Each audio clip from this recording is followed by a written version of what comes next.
This is Python G from Champion Pythons, and we're back with another Python Talk.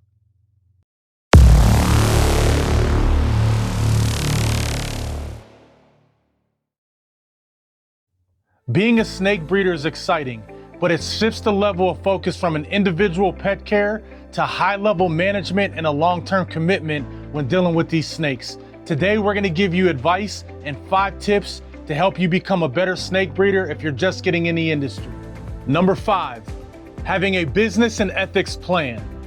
Whether this is a side hustle or it's something you want to eventually do full-time for long-term, you have to have a plan. This will save you a lot of headaches in the long run, whether that's an emergency fund for veterinary bills, or whether that's understanding when my clutch hatches, what am I holding back and what am I selling? Make sure you have a plan coming into this.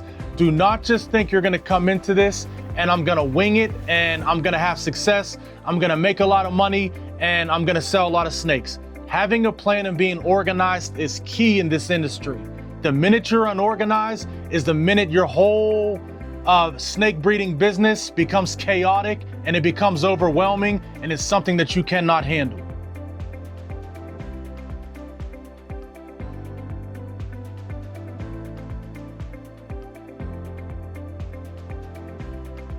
Number 4, track everything.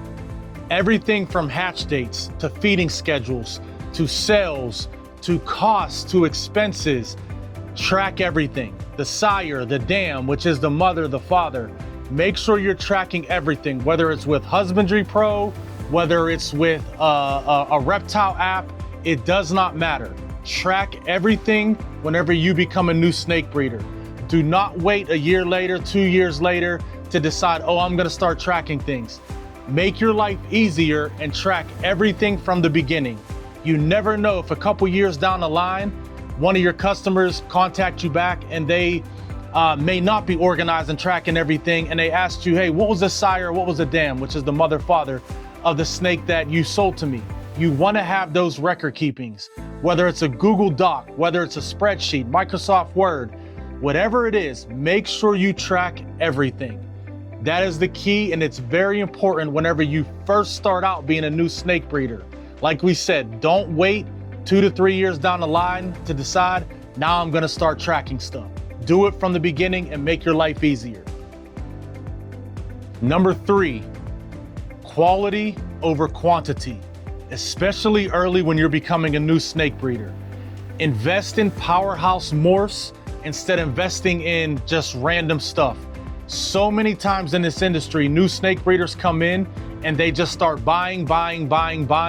Next thing you know, they're sitting on 30 snakes and there's no clear-cut plan on what they want to breed and what goes together.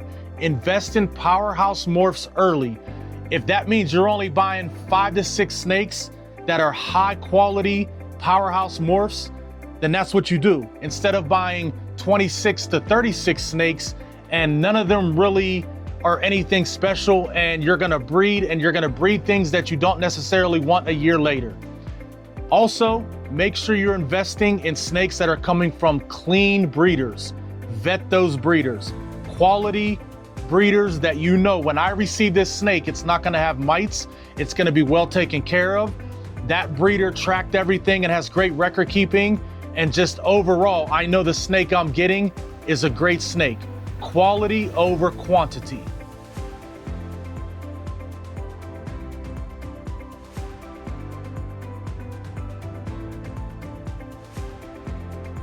Number 2, space and equipment. Now, what does that mean? Understand something. You can start off with 10 snakes, you start breeding, hatchling season comes, and you breed 10 snakes, now you have 40 snakes. You may start off in a bedroom, you may start off in a basement, you may start off with just a couple small PVC racks or sea serpent racks, and then next thing you know, you have hatchlings that are coming and you don't have the space. You outgrew that room. You don't have enough equipment. Invest and understand the space and equipment in the beginning. If you have the funds to start off with ARS or Freedom Breed'em racks, do that. You can have those, and you can have those for the long haul. Make sure that you understand this multiplies very, very fast. So understanding that from the beginning of where my snakes are gonna be housed, what they're gonna be housed in, and how much room I actually have is so important.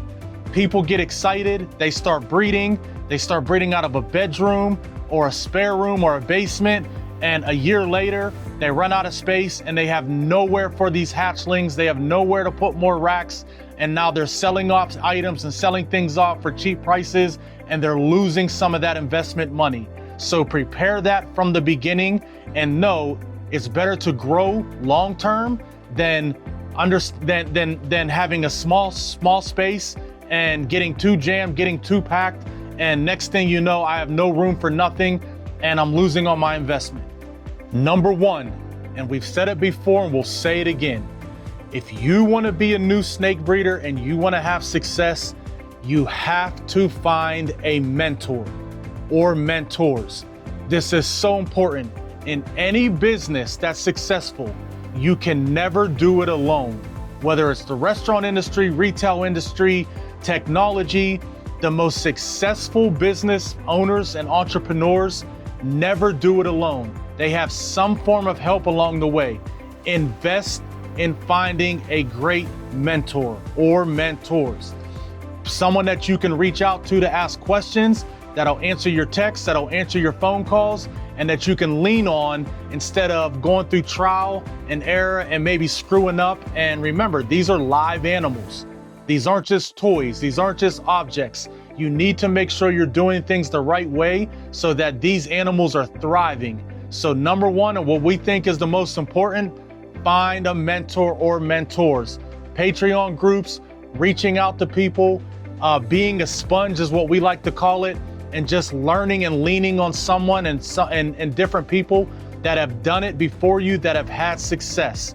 Vet those out, find the one that fits you the best, and get yourself a couple mentors or a mentor, and make sure you can lean on them for advice.